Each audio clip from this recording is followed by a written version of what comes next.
Hey guys, tonight we begin with something a little more intoxicating than your usual bedtime history. A tale soaked in ale, cloaked in monastic robes, and humming with the distant clatter of tavern mugs. We're stepping into a world where alcohol was more than just a means to forget the day. It was how you survived it. So before you lean back and drift into sleep, remember to like and subscribe. Only if you truly enjoy this kind of storytelling. And feel free to share in the comments where you're listening from and what time it is. Now, dim the lights, let the soft hum of a fan carry you, and sink into the candlelit haze of medieval Europe. Imagine yourself in the body of a tired farmhand in 13th century France. Your hands are blistered from hours gripping a wooden plow, your feet caked in cold soil, your back bent beneath the weight of expectation and hunger. You stumble into your cottage, aching for something to quench your thirst. Not water, never water.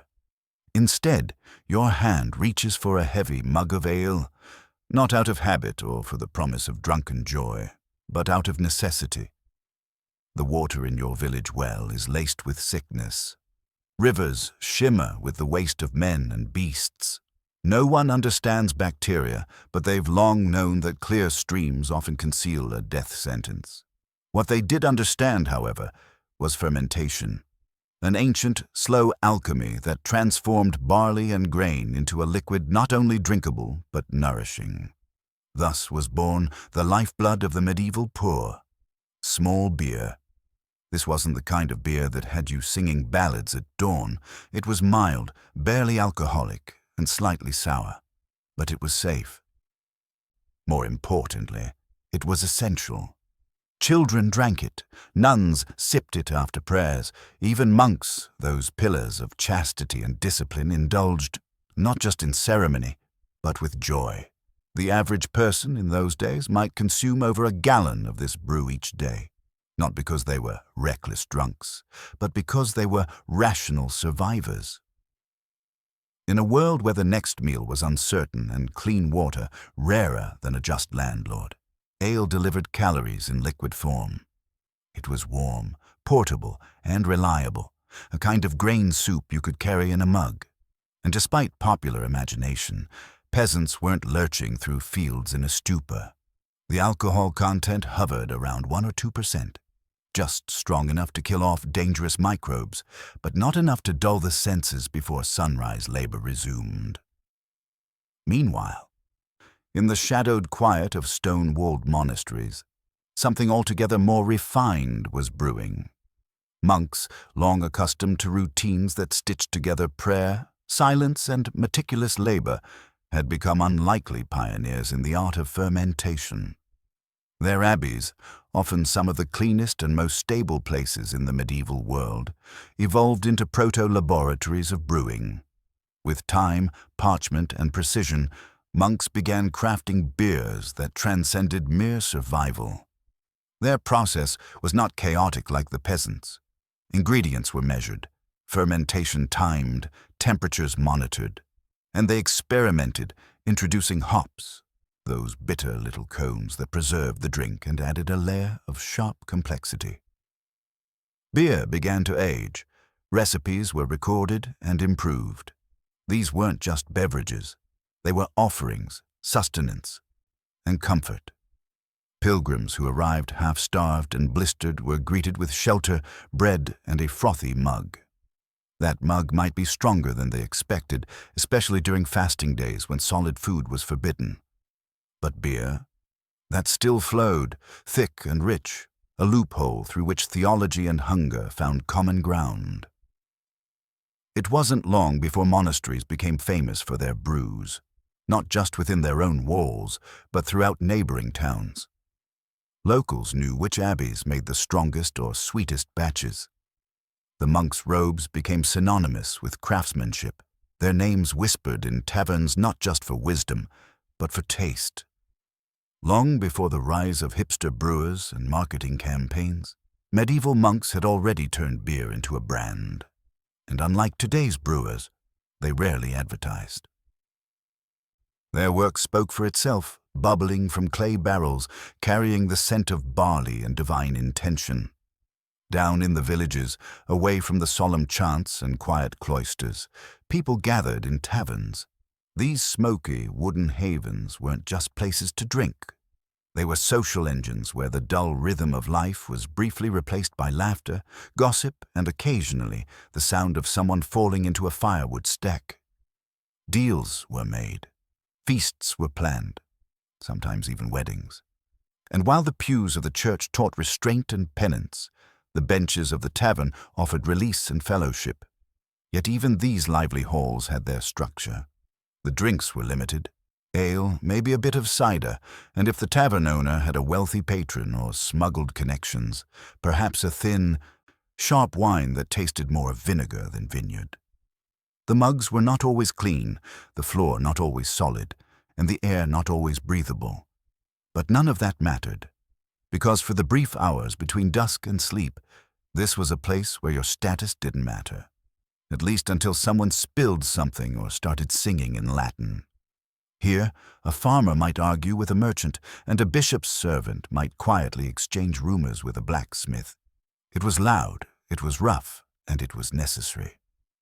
In a world where days bled together in toil and repetition, the tavern gave meaning to the end of a day. It was where stories were born, some exaggerated, some forgotten. Some remembered only when a rooster crowed and someone woke up under a bench missing a boot. Of course, not all found this charming. Church leaders wagged their fingers, officials issued decrees. But like all efforts to curb joy through parchment, they failed more often than not.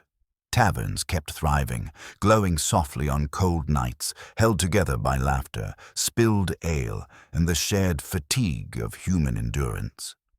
If you were to examine how deeply alcohol soaked into the fabric of medieval society, you'd quickly realize that it wasn't simply a beverage. It was a measure of class, a symbol of privilege, and at times a theatrical prop for power. The kind of drink in your cup and the container that held it said more about you than your clothing ever could. For those at the bottom, the peasants, laborers, and tenant farmers, drink was part of their daily survival strategy. They rose with the sun, worked the land, and refueled not with cool spring water or fresh milk, but with thin, tepid beer poured from a clay jug or wooden tankard. Most of it was brewed at home or by someone nearby, and it was as rustic as the hands that crafted it. Weak in alcohol, yes, but strong in sustenance, it offered something close to liquid bread. They drank not to escape, but to endure. Yet even among the humble, there were moments to celebrate. Feast days, harvest festivals, and holy days often brought an excuse to let the brew flow a little more freely. That's when someone might overdo it, end up face down in a haystack, or wake with a goose nibbling their ear and no memory of how they got there. These brief spirals into drunkenness weren't signs of moral failure. They were earned indulgences in a world of blistered hands and relentless hunger. Now, if you shift your gaze higher up the social ladder, the tone of drinking changes entirely. For the nobility, alcohol was part spectacle, part statement. Wine was their drink of choice, not because it tasted better, but because it cost more. The more exotic the source, the greater the prestige. Imported bottles from southern vineyards, spiced with cinnamon or cloves, sometimes perfumed with rose petals or lavender, turned every sip into a performance of wealth. It wasn't just about getting drunk. It was about drinking well. Banquets in noble halls often turned into liquid marathons. Course after course arrived. Roasted meats, sweetened pies, stuffed birds, and between each dish, goblets were refilled. Toasts were long-winded affairs that began with flattery, twisted into poetry, and ended in hiccups. The line between formality and chaos was razor-thin. A noble might mispronounce a Latin phrase, tip over his goblet, or nod off mid-toast and still be seen as charming. But if he vomited on the bishop's vestments, that was a line not to be crossed. Between these two worlds, peasant and aristocrat, floated the clergy. a group whose relationship with alcohol was wrapped in contradiction. Monasteries brewed beer, yes, but the priests, especially in towns and cities, relied heavily on wine. During Mass, the chalice raised was not just a symbol of faith, but also a vessel of fermentation. They claimed it was sacramental, and perhaps it was. But the end result was the same. A priest might leave Vespers with red lips and a slow shuffle, the Holy Spirit mingled with a few extra ounces of Bordeaux. Still, across these classes, one rule held true. Alcohol was never to be wasted. Brewing was laborious, harvesting grain, fermenting, storing, hauling. These weren't tasks taken lightly. Every drop consumed represented hours of work and weeks of waiting. To spill it, misuse it, or drink without respect was not just wasteful, it was borderline sacrilegious. Get sloppy and you risked more than a headache. You could end up in the stocks, ankle-bound in the town square while children pelted you with cabbage and whole bread. Drinking was the great equalizer. It dulled pain for the poor and enhanced pleasure for the rich. It soothed monks in their solitude and emboldened lords at their feasts. It didn't matter who you were. At some point, you'd reach for a cup. Not for celebration, not even for comfort, but because it was simply safer than the well, and for better or worse, it bonded the living in a fragile, fermented pact. And what exactly did they drink? Ale, of course, led the way. It was thick, dark, and sometimes flecked with floating grains, brewed in batches large enough to feed families for weeks. It came in several strengths. There was small beer for the children and laborers, moderate ale for meal times, and strong ale for feast days or emotional emergencies. Occasionally, a monk or a traveler might produce something so potent it made the room spin before the mug even reached your lips. Then there was mead, that ancient drink of honey and water, fermented into something golden and slightly dangerous. Mead carried a sense of myth. It was the drink of poets and priests, used in rituals, love spells, or grand toasts. It was sweeter than ale, more fragrant and often reserved for special occasions or the kind of guest you wanted to impress. Wine had its own story. Though prized among nobles and clergy, it was far from the refined Pinot of modern tables. Much of it was weak, sour, and frequently mixed with herbs, spices, or even seawater to make it palatable. Still, it was symbolic. To own wine meant to have access to trade. To serve it meant power. To drink it daily meant you were someone worth listening to, or someone who thought you were. In the orchards of northern Europe, cider and perry, fermented apple and pear drinks, became favorites. Lighter, fruitier, and sometimes dangerously drinkable, they filled the gap between beer and wine. One cup became two, then three, and before you knew it, you were singing about a fox stealing chickens in a language you didn't know you spoke. And if the usual wasn't enough, things got experimental. Some concocted bracket, a hybrid of beer and mead strong enough to clean your soul. Others stirred ale with curdled milk into a frothy nightmare that might be called restorative by your grandmother, but guaranteed to ruin your evening.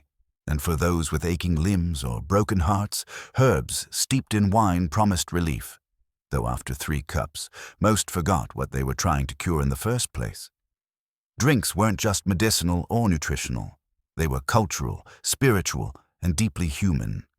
Each one carried a story, a place, a people. They flowed through households, abbeys, and halls with the same importance as food or fire. In the medieval world, to pour a drink was to offer trust, to receive one was to be seen, and to drink together was to belong. The medieval feast was not a meal. It was an event, a theatrical expression of power and abundance. When lords or kings decided to host one, it wasn't because they were hungry. It was because they wanted to be remembered. These weren't quiet gatherings around candlelight with whispered blessings and soft music.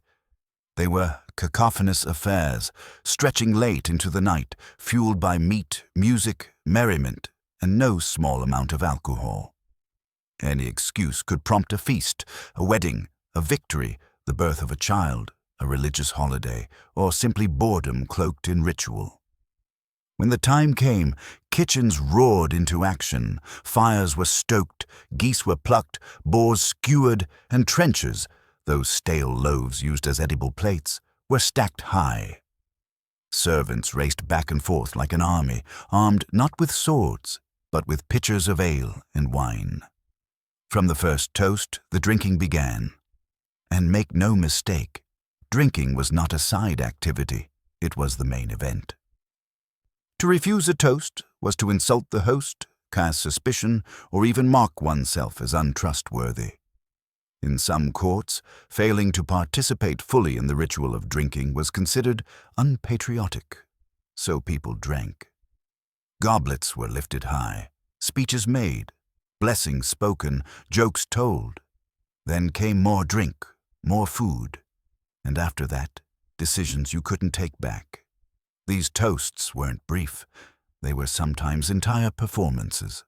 A noble might deliver an ode to the king's health that meandered through metaphor, veered into ancestral tales, and ended with slurred declarations of eternal loyalty. Each one ended in a raucous cheer, a round of drinking, and often an awkward silence when someone forgot the name of the person they were toasting. Meanwhile, the servants became silent narrators of the evening. They floated through the room, refilling mugs, clearing dishes, and watching. Their faces impassive, but their eyes catching everything, the flirtations, the feuds, the spilled secrets. They moved through it all like shadows. Occasionally, they slipped out to the kitchens to trade whispered stories of who had already passed out and who was dancing badly. The deeper into the night the feast stretched, the more the rules blurred. Nobles climbed atop tables to deliver impromptu poems. Knights wrestled over imagined insults, and somewhere, inevitably, someone began singing a ballad that no one had requested. The court minstrel, who began the night with refined lute music, might now be leading a chorus of bawdy verses or passed out in a corner, face down in a roast chicken. Entertainment grew stranger as the hours wore on. Jugglers appeared. Dancers twirled between spilled goblets and broken trenchers. Occasionally, a man known for reciting scripture in the morning would be found attempting shadow puppetry by candlelight, the jokes growing cruder with each round of mead. The room blurred into laughter and shouting, then silence, then sudden eruptions of applause or groaning as someone attempted to balance a mug on their forehead and failed. Not everyone made it to the end of the night. Some simply slumped at the table, their heads resting gently in a pie. Others vanished beneath benches or curled up under tapestries, snoring while the festivities roared above them. A lucky few managed to stagger to their chambers with the dignity of a slow, weaving exit.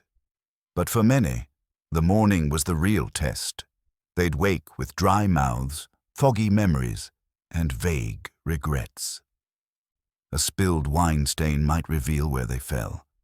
A missing ring might suggest a bet made and lost, and more than one noble found himself apologizing to a bishop for something said during a toast he couldn't recall. Yet the feast had served its purpose. It reaffirmed loyalty, displayed power, and released pressure.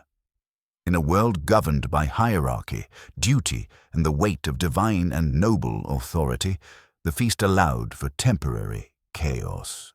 A release valve where the rules bent and laughter was permitted to echo louder than scripture. The games that accompanied these drinks were no less unruly.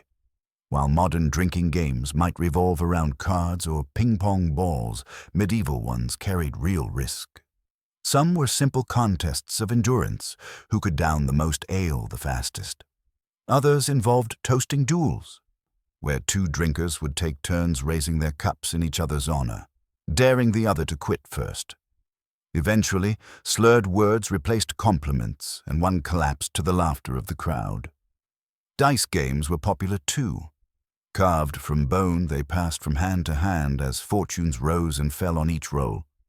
Wagers were made, not just in coins but in favors, livestock, or secrets. And when a game turned sour, as they often did, fists replaced dice, and the game board became a battlefield. There were also physical games, balancing contests, spinning until one fell, or impromptu brawls that began as friendly scuffles and ended in bruises and broken benches. In noble halls, these games were often wrapped in ceremony. A lady might challenge a knight to drink a full goblet in her name. The knight, brimming with ego and ale, would comply, reciting a clumsy poem as he tried not to spill on his armor. But beneath the silliness lay something ancient, a human need to blur the edge of the day, to lose oneself in laughter, to forget the rules that bound so tightly during daylight. And whether in a mud-streaked village tavern or a chandelier-lit court hall, alcohol provided the stage, the script, and the spotlight. For all its joy, drinking in the Middle Ages wasn't just laughter and liver damage. It carried consequences, social, spiritual, and occasionally legal. The Church, ever watchful, had an uneasy relationship with alcohol. Wine was sacred, the blood of Christ present in every Mass. Ale was tolerated, especially when brewed by monks with reverence and care. But drunkenness, that was another matter. Preachers thundered from pulpits about the dangers of indulgence, warning that wine led to sin, that ale loosened the tongue and unshackled temptation. But the warnings rang hollow when the very men delivering them were known to sip deeply from the chalice. The hypocrisy wasn't lost on the people. In monasteries, barrels of beer and wine stood in quiet defiance of sermons, their contents reserved for reflection, sacrament, or more plainly, for comfort. Among the saints, some even embraced drink with open arms. Saint Bridget of Ireland once imagined heaven as a lake of beer, overflowing and offered to the angels. Saint Arnold, more practical, urged his flock to drink beer instead of water during outbreaks of plague. It wasn't theology, it was survival. The fermentation process killed off disease better than any holy relic ever could. Religious festivals blurred the line between worship and celebration. Christmas, Easter, saints' days all became excuses for song, feasting, and heavy mugs passed around roaring fires. Pilgrims traveling to sacred shrines often found their way into monastic guest halls where bread, shelter, and wine waited. The more generous the portion, the more divine the journey felt. And if a few pilgrims passed out beside the altar after too much spiritual fortification, well, that was between them and God. Yet even in such a permissive climate, there were boundaries. Drinking in moderation was tolerated. Excess brought consequences. Public drunkenness wasn't just a personal failing. It was seen as a disruption of the moral order, a dangerous unraveling of the fragile threads that held society together. That's where the stocks came in. The medieval stockade was a masterpiece of public shame. A wooden frame held your ankles, wrists, or neck in place, locking you in full view of your neighbors, friends, enemies, and every passing goat. You weren't whipped, you weren't jailed. You were exposed, left to stew in your own embarrassment while children threw turnips and the town priest muttered verses nearby. If you stumbled into the square after 3 ales and cursed the wrong merchant, you might wake up in the stocks. If you danced naked in the fountain or relieved yourself against the bishop's door, you were guaranteed a wooden punishment. The goal wasn't cruelty, it was spectacle. The village needed to see that order was being restored, that even laughter had limits. Ironically, the punishment wasn't doled out equally. Nobles could stagger home drenched in wine, singing off-key, and receive nothing more than a gentle laugh. But if a peasant tripped over a chicken while tipsy, he might find himself in the town square, arms bound, dignity slowly leaking out with the afternoon rain. The authorities didn't care about alcohol itself. They feared what it unleashed. Drunken speech could spark rebellion. A bar fight could become a riot. A loud tavern tale might lead to questions no one wanted asked. So they enforced the illusion of control, Some towns appointed ale tasters, officials who tested the strength and quality of tavern brews. If the beer was too strong, the tavern could be fined. If the ale wasn't strong enough, well, complaints were fewer, but punishment wasn't the only remedy for overindulgence. There was also the hangover, and medieval hangovers were as miserable as you'd imagine. No ibuprofen, no greasy breakfasts, no sympathy. You woke on straw, your head splitting, your mouth dry, and a distant bell tolling like the hammer of God. If you were lucky, a friend offered you a mug of water and a scowl. If you weren't, you crawled back to work, still half drunk, trying to remember your name and where you left your shoes. Remedies existed, of course. Raw eggs mixed with ale were a popular choice. Some swore by vinegar.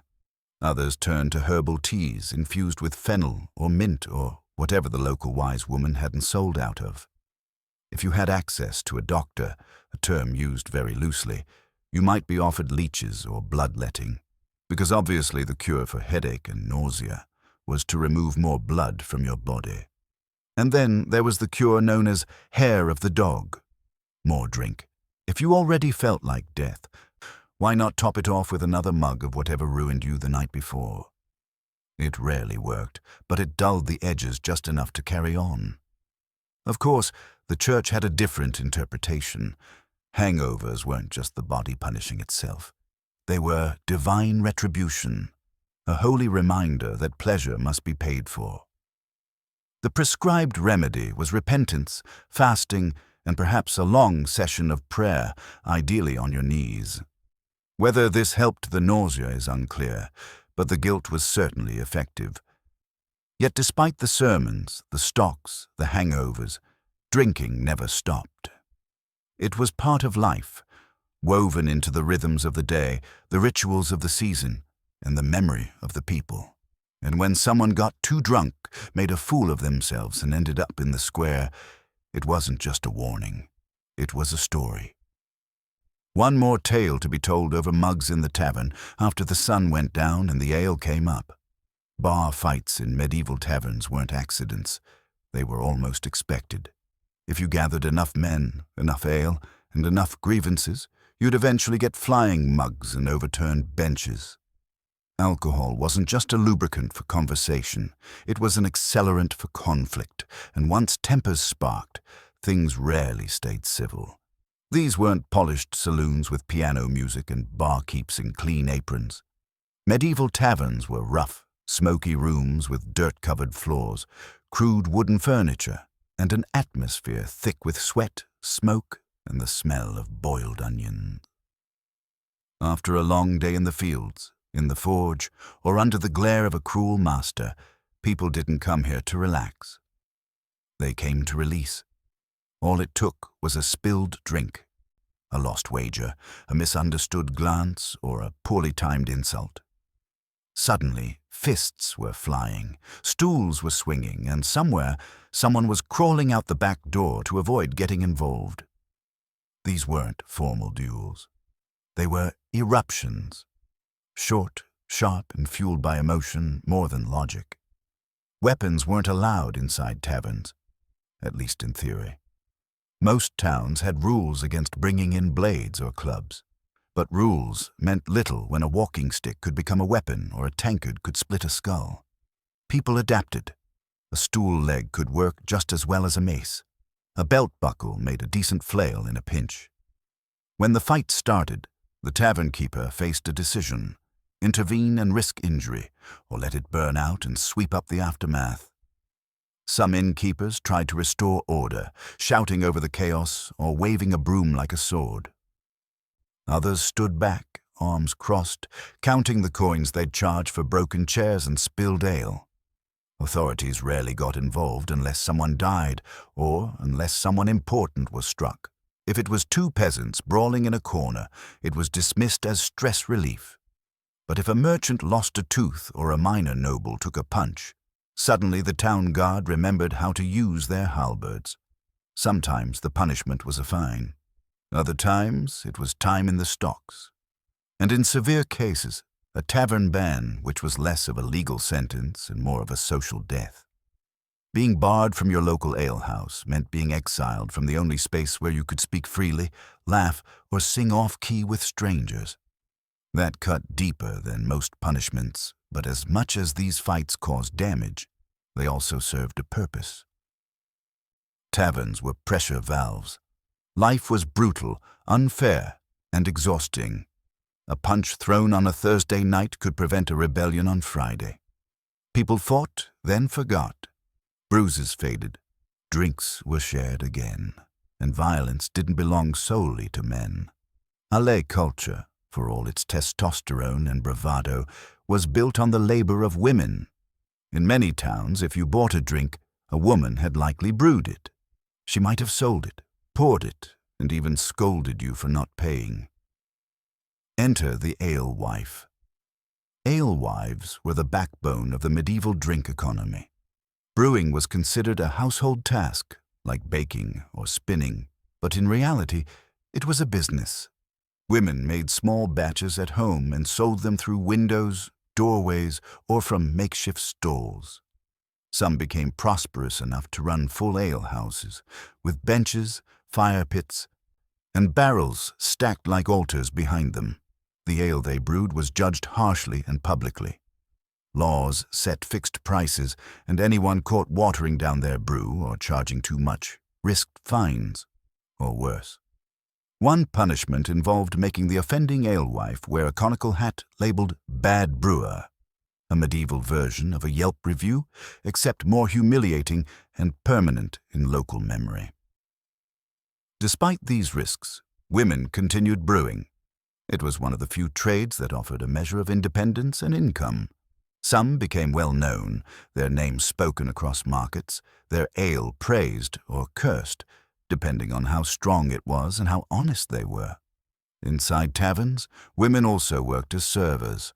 Tavern maids wiped tables, carried trays, endured insults, and deflected gropes with sharp words or quicker hands. They learned to navigate rooms full of drunken men with a grace forged from necessity. Some flirted, some threatened. A few married wealthy drinkers and never worked another day. Most didn't, and women drank too. Not as openly, not as often, but they did. Especially during festivals, at weddings, or when daily life had simply pushed too hard for too long. When the ale was strong and the night was forgiving, songs would rise, some rude, some ruder, but all shared. Drunkenness in women wasn't praised.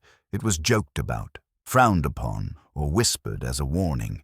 But it wasn't rare, and behind closed doors or in shadowy corners of alehouses, women tipped back mugs just like their brothers, husbands, or fathers.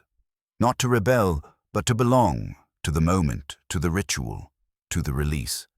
Even in sickness, alcohol had its place. In a world where medicine was equal parts guesswork and prayer, wine and ale became treatments for almost anything. A fever, drink this mulled wine with rosemary. A cough, ale with cloves. A broken bone, mead and moaning. Alcohol numbed pain, calmed nerves, and, when strong enough, knocked you out before the barber surgeon arrived with his saw. Herbs were added for effect: sage, wormwood, mint. Monks brewed thick liqueurs for healing, their recipes guarded like scripture. If you were bleeding, terrified, or just cold, someone would hand you a cup and say, "Drink, it will help." And sometimes it did. Because in the medieval world, alcohol wasn't just a drink. It was hope in a mug, memory in a goblet, and survival in a wooden cup. It flowed through every chamber of life, from joy to grief, from war to worship, from cradle to grave. Governments, no matter the era, have an uncanny ability to turn joy into revenue. In the medieval world, where ale and wine touched nearly every aspect of daily life, it was inevitable that rulers, councils, and tax collectors would take a keen interest in the flow of drink. They understood a simple truth. If people were going to keep drinking, someone might as well profit from it. Preferably the crown. Towns and cities imposed licensing systems for taverns, but the definition of a license varied. In one region, it might be a parchment stamped with wax. In another, it could be an informal handshake with the local bailiff and a promise to send a cart of onions to the magistrate's daughter. Either way, operating without permission was risky. Alehouses caught skirting the rules could be fined, shut down, or publicly condemned by the town crier, whose voice carried louder than any modern review. And then came the taxes. There were taxes on ale, taxes on wine, taxes on the malt used to brew them. In some places, even the cup you drank from could be taxed, especially if it was too fine, too large, or too obviously from someone else's kitchen. Every drop was subject to scrutiny, not for its taste but for its profit. To enforce this, some towns employed aliconas, official tasters whose job it was to inspect the quality and price of beer. On paper, they were guardians of fairness. In practice, they were often just thirsty officials with strong opinions and weak tolerances. They would show up at an alewife's stall, demand a taste, and if they didn't like what they found, or worse, liked it too much, they might report a violation or simply take more samples until they forgot what they came for. The wealthy and the religious were often exempt from these burdens. Monasteries, in particular, enjoyed tax privileges under the guise of divine purpose. A barrel of mead brewed by monks might be considered a sacred contribution to the spiritual welfare of a village, whereas a similar barrel from a common brewer would be labeled taxable indulgence. Nobles, too, found ways to avoid paying levies, using influence, intimidation, or pure indifference. For the peasantry, though, there were no loopholes, only dues. Even with regulations, people drank. And when laws became too strict, people found creative ways around them. Some taverns went underground, literally. Cellars and back rooms became hidden spaces where ale flowed without oversight. Others simply paid the right people and scribbled fake entries into public ledgers. If you had a cousin on the town council, your barrels were always half empty, your prices always fair. The result was a thriving black market economy centered on something as simple as drink. It wasn't just about thirst. It was about control. And in this game of brewed revenue, those who knew how to bend the rules flourished. Those who didn't got taxed until their tavern doors shut for good. But it wasn't just economic change brewing beneath the surface. By the end of the medieval era, something transformative was fermenting, literally and figuratively. Distillation, once a fringe technique known only to alchemists and apothecaries, began to spread. This process, mysterious and potent, allowed the creation of stronger spirits. Wine could now be turned into brandy, grain into aquavit. The results were sharper, hotter, and much more intoxicating. Spirits no longer just dulled pain. They erased memory. These drinks began replacing the old standards. Mead and ale, once the staples of village life, began to lose their grip. Imported wines, spiced and fortified, became fashionable among elites. Rum began arriving from distant shores, bringing with it the taste of sugar and the weight of empire. Trade flourished. Ships carried barrels across seas, linking vineyards in southern Europe with ports in the north. Spices flowed in from the east, transforming beverages into status symbols. You weren't just drinking anymore. You were performing. To serve a rare claret or a cinnamon-laced wine was to declare your wealth without saying a word. Taverns, too, began to evolve. The rowdy dens of drunken singing and pig auctions gave way to inns and public houses, places with rooms for travelers, structured menus, and rules written in chalk on wooden boards.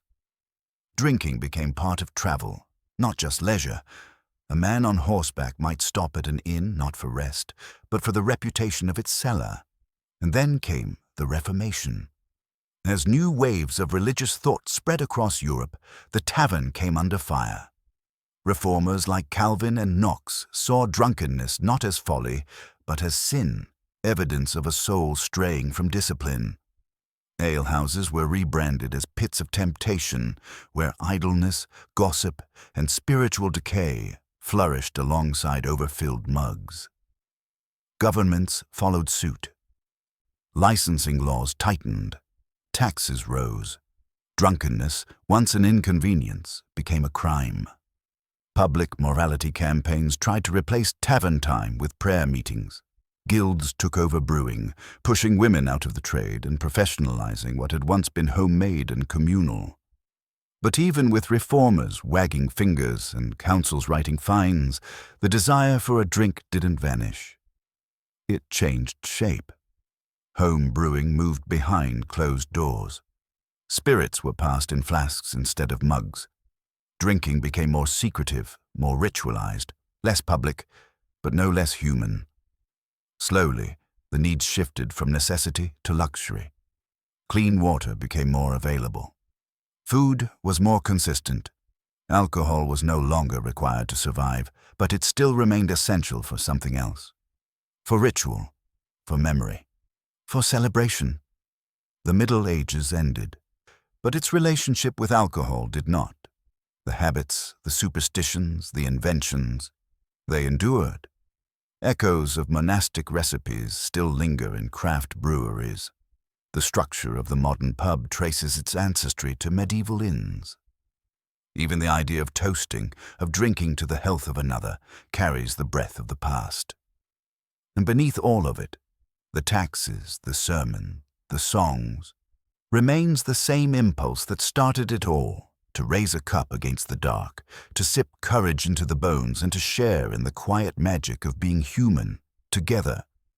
As drinking became more refined, more controlled, and more ceremonial among the elite, the shadows of the old ways still lingered beneath the polished veneer. Deep beneath the cobbled streets and flowering vineyards, in the spaces between law and laughter, something primal remained. Even as the world moved forward, toward distillation, toward order, toward a less chaotic expression of pleasure, people continued to gather, to drink, and to remember. But not all memories were gentle. Step into the catacombs beneath Paris, and you'll find a different kind of silence. The kind that presses against your ears like the absence of breath. It is a silence made not of emptiness, but of overwhelming presence. Bone upon bone, stacked in patterns, walls built of the dead. Here lies the cost of centuries of life and death. Here, among 6 million skulls, the story of the city is buried. Yet even this morbid place is touched by the memory of drink. The catacombs were once quarries. They carved out the stone that built Paris, its churches, bridges, and homes. But as the living ran out of room for the dead, those dark tunnels were repurposed. In the late 18th century, bodies were moved from overflowing cemeteries to these underground halls. Priests chanted over carts of bones. Torches flickered. Silence followed. But then, over time, something strange happened. People began to visit. Not to mourn, but to marvel. The bones were arranged into designs. Crosses, arches, and spirals. Skulls framed like sacred geometry. Femurs laid like bricks. It wasn't a grave anymore. It was a statement, a warning, a monument, and soon the curious arrived. Artists, poets, later tourists, and later still, explorers. They called themselves cataphiles. These were not ordinary visitors. They crawled through broken walls, slipped through manholes, and disappeared into the tunnels no map recorded. By candlelight and headlamp, they wandered miles of forbidden earth, drawn not by fear, but by reverence. They left no trail but the echoes of their footsteps and, occasionally, messages scrawled into stone. They carved benches from rubble, built libraries, created cinemas, hidden in the dark. Some rooms became art galleries with walls painted in dripping murals, mythical beasts, skeletal kings, silent portraits. They drank in these rooms. They read poetry. They danced beneath ceilings of bone. One such chamber, discovered only decades ago, was fitted with a full bar and a functioning phone line. When authorities found it, a note was left on the wall: "Do not try to find us." The cataphiles weren't vandals. They were pilgrims. For them, the catacombs weren't a tourist attraction. They were the veins of the city, and like the monks who brewed beer in silence, or the peasants who drank to forget, these modern wanderers sought communion in solitude, in darkness, in ritual. But the catacombs hold more than drink and darkness. They hold memory. Some tunnels still bear the markings of quarrymen. Names carved into walls, arrows pointing toward exits, sketches of tools and ships. Others are marked by time. Graffiti layered upon graffiti, some ancient, some fresh. A history of human presence etched not in books, but in stone. During World War II, the catacombs became a battleground in the shadows. While bombs fell above, the tunnels below became a secret theater of resistance and occupation. The Nazis built bunkers within the labyrinth. The French resistance, in turn, used the tunnels to smuggle weapons, hold meetings, and move unseen. One level above, the enemy. One level below, defiance. It was a city within a city, forgotten, hidden, and alive. And even now, as tourists pass through the cleaned, curated sections, chaperoned by guides and lit by electric bulbs, the old catacombs persist beyond the walls. Silent, watching, waiting. The stories of alcohol, death, ritual, and rebellion are not separate. They are threads in the same tapestry. Drink in the Middle Ages wasn't just for pleasure. It was for remembrance, for mourning, for celebration, for protest. Every toast was a spell, every mug a marker, every feast a gathering of the living in defiance of the dead. Even love in those days found its expression in drink and spell. Across Babylon, Greece, Rome, and Egypt, lovers brewed potions to summon affection or obsession. They stirred wine with herbs, poured honey into cups laced with longing, and whispered names into steam rising from sacred mixtures. Sometimes it worked, sometimes it ruined everything, but always the intention was the same: to bend fate with flavor, to wield desire like fire in a goblet. It was dangerous. Love magic often walked hand in hand with madness. A potion given too strong could induce passion, yes, but also paranoia. Some ingredients blurred the line between aphrodisiac and poison. Mandrake, henbane, belladonna. A wrong dose turned desire into delirium. And yet people kept brewing, kept hoping, kept pouring, because in every corner of the human story, beneath the banners of kings, behind the walls of churches, under the stones of forgotten cities, there is always the cup. Always the hand that raises it, and always the eyes of another, watching. Love, in the ancient world, was rarely a gentle emotion. It was war disguised as desire, manipulation cloaked in metaphor. For those who could not win the affections of another through charm or wealth, there were other methods. Spells, oils, potions whispered into being under moonlight. Across Babylon, Egypt, Greece, and Rome, love was not simply felt, it was forged. In ancient Babylon, the heart was not something to be wooed, it was something to be conquered. If a person's affections could not be gained honestly, then a clay figurine might be buried near their door, inscribed with a name and a curse. Hair and nail clippings, bits of cloth, even drops of blood were used to bind souls together. These were not symbols, they were weapons. A whispered name into flame, a doll folded in linen and buried beneath a threshold. A prayer not for love, but for control. They called on Ishtar, the goddess of both love and war, a figure who once shattered mountains because her heart had been betrayed. She knew vengeance, she knew passion, and those who called on her hoped to summon both. But the spells did not always lead to harmony. Some drove the target into obsession, others induced illness or madness. There was no guarantee of reciprocation, only a guarantee of effect, and that was enough for many. In Greece, love spells split into two distinct paths. Agoge spells sought to drag the object of desire toward the caster, sometimes literally. These were not gentle charms. They were emotional snares designed to burn, to twist, to compel. The Greeks carved them onto lead tablets, burying them in graves or wells to invoke the power of restless spirits. The dead did the dirty work, pulling the living into madness. One might read, "Burn her heart until she crawls to me." Crawls, not walks. There was no room for romance in that command. These weren't invitations, they were mandates. Philia spells, by contrast, were calmer. Often used by women, they were meant to maintain peace, infused into wine or oil, slipped into food, whispered into garments. They didn't inflame, they soothed, but they still manipulated. Even in gentleness, there was control. The Romans, ever fond of law and order, used love spells as a form of subversion. They called them defictiones, binding curses. Folded in sheets of lead, they were thrown into tombs or buried at crossroads. They asked Pluto, Hecate, or any number of chthonic gods to bend the will of another.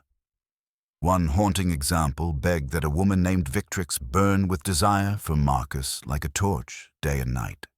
But the spell wasn't buried in her garden. It was buried in a child's grave, for extra power. Ethics were optional. Potions were no better. Perfumes laced with herbs, wines steeped in blood. One particularly infamous Roman drink, the so-called Venus wine, allegedly contained everything from animal parts to bodily fluids.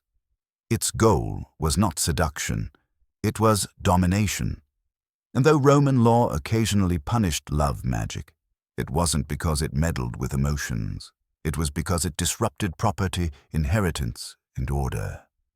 Love wasn't dangerous, but a spell that made a senator renounce his wealth. That was treason. In Egypt, love spells were more poetic, but no less invasive. Their magic danced with metaphor. A heart was a bird. A lover's absence was like drought, but beneath the elegance lay the same intent: control. Dream spells were common. A caster would summon a god to appear in someone's sleep, planting desire like a seed. Papyrus records tell of charms that compared longing to a desert aching for rain. But if metaphor failed, there were wax dolls, pierced with needles, wrapped with spells, hidden beneath beds or buried in sand. Lotus oil for love. Scorpion venom for vengeance, and in all these places, across centuries, across languages, the ingredients held deep meaning. Menstrual blood was common. Hair, too. Spit. Anything that carried essence, anything that could bind souls. Some recipes called for lion fat, or the bones of criminals. Others asked for feathers from birds that flew only at night. Love was not a sentiment, it was an outcome, a decision, and if it couldn't be earned, it would be taken. Not every spell sought desire. Some sought to sever, to destroy. A woman might curse her rival with bad breath, or worse, infertility. A man might seek to blind the object of his obsession to all others. These weren't prayers for union. They were declarations of possession, and the worst of these were the binding curses. Folded tightly, sealed with ash, they invoked gods of the underworld to tie the body and soul of one person to another. One Greek curse asks that a woman's knees be bound so she cannot dance, her lips so she cannot kiss, her womb so she cannot conceive with another. It is a love spell only in name. Even when these spells worked, they rarely ended in happiness. Ancient warnings tell of madness, nightmares, and divine punishment. Philosophers mocked love potions as the tools of the desperate.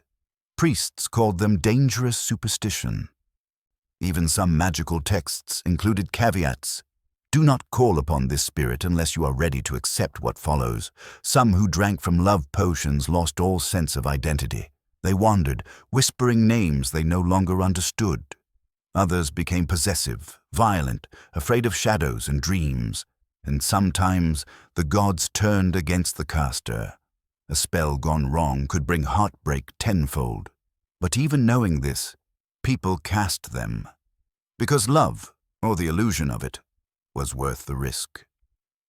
While some love spells were carved into lead and hidden beneath graves, not all enchantments belonged to sorcerers or secret rites. Much of ancient love magic lived in the ordinary, in kitchens, bedrooms, and markets, woven quietly into the rhythms of daily life. The people who cast these spells weren't always magicians. They were wives, daughters, travelers, merchants, people who longed, who feared, who hoped. In Babylon, Egypt, and Rome, love could be cooked. Food was not just sustenance, it was opportunity.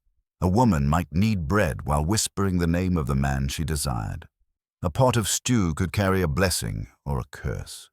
In Egypt, some charms instructed the spellcaster to breathe into the steam of a cooking pot, repeating a name 3 times. With every bubble, the bond deepened. Perfumes and oils were infused with herbs said to stir the heart. In Rome, a woman might dab scented oil behind her ears, not just to smell pleasing, but to bind affection. Some oils contained mint for mental focus, myrrh for passion, or even drops of wine to loosen the will. The line between seduction and sorcery was so thin, many no longer bothered to find it. Clothing, too, held magic. In Babylonian spells, a garment washed in enchanted water could become a net for the heart. Giving a tunic or scarf to someone even casually might carry deeper meaning. Once worn, the cloth would tighten its spell with every heartbeat. In Greek traditions, women sometimes enchanted their cosmetics, rouge mixed with sacred ash, or eyeliner tinted with crushed petals and whispered hymns. Beauty was more than appearance. It was a weapon. Amulets were everywhere, worn in tunics, tucked in pillows, hung on doorposts. Some were shaped like hands to beckon love, others like eyes to ward off rivals. A phallus carved in bone might hang discreetly from a belt, not as a crude joke, but as a promise of virility and attraction. These charms were often bought in markets, passed from hand to hand alongside fruit and bread, their magic hidden in plain sight.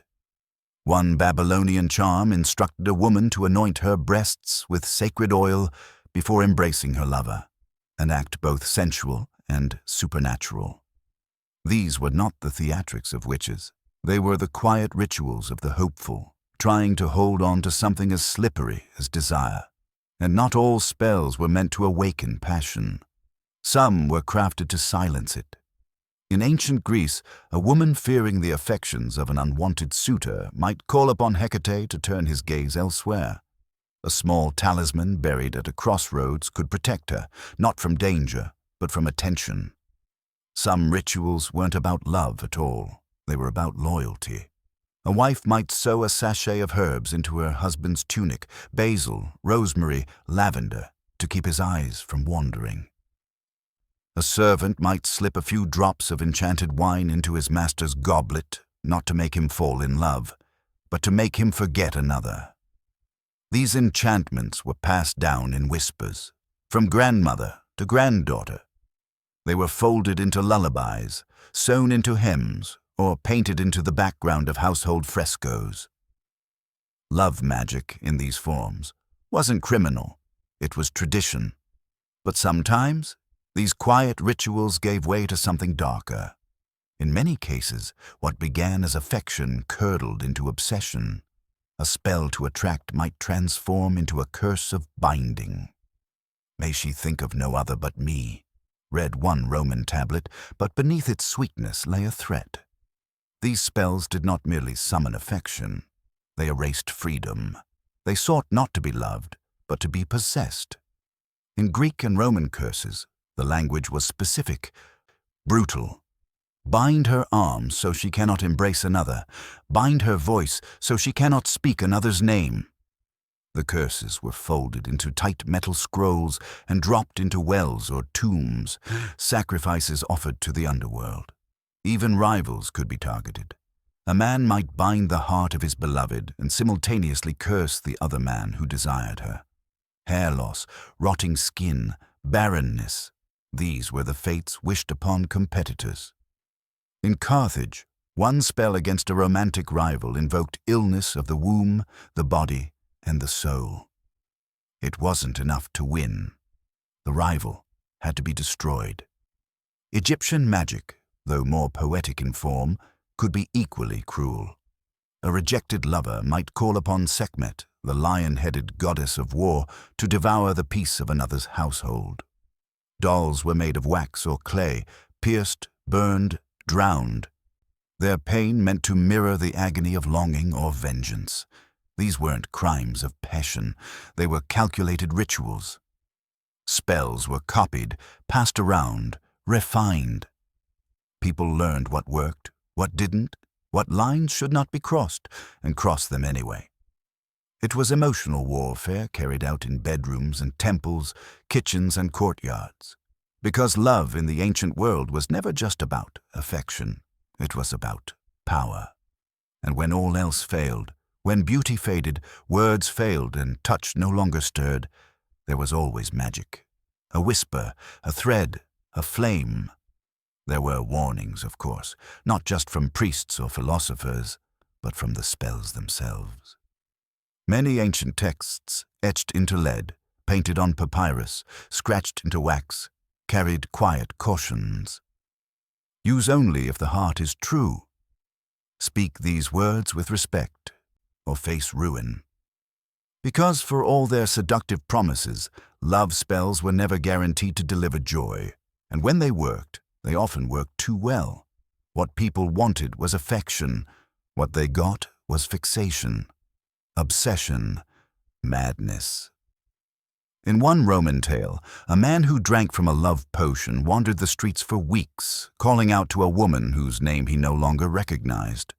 In another, a wife slipped a charm into her husband's cup to keep him faithful, only to watch him descend into paranoia, convinced she had betrayed him.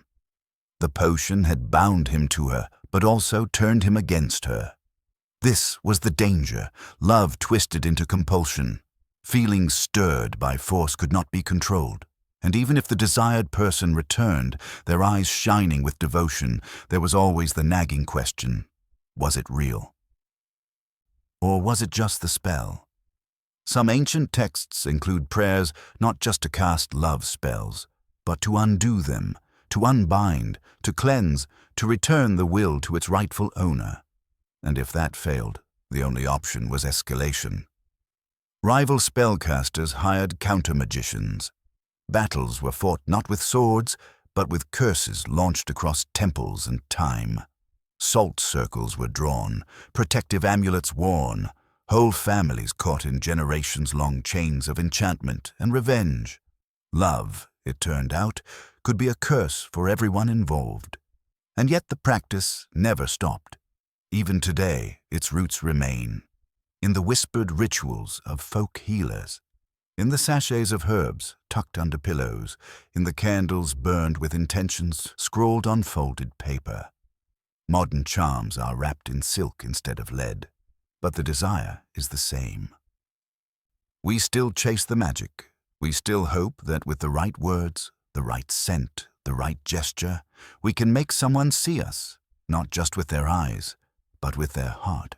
You'll find echoes of these ancient spells in modern potions, sold in small bottles on pastel shelves, promising attraction, passion, connection. You'll see them in the rituals shared online. Manifestation guides, moonlight chants, love sigils drawn in lip gloss. They don't call it magic, but it is, and perhaps it always was. Love, after all, is a mystery. It can be coaxed, but not commanded. Called, but not caged. For thousands of years, people have tried to cheat fate, to claim affection as a right, to hold the heart of another with herbs and whispers and wine. Sometimes it worked.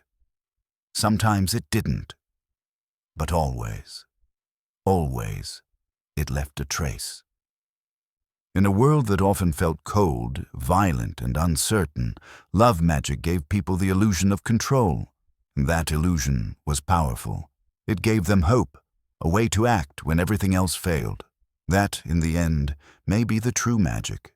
Not the spell, but the longing behind it. The human ache to be chosen, to be held, to be seen, to be loved. And if all it took was a lock of hair, a pinch of honey, and a quiet prayer to the gods, then who among us wouldn't at least consider it?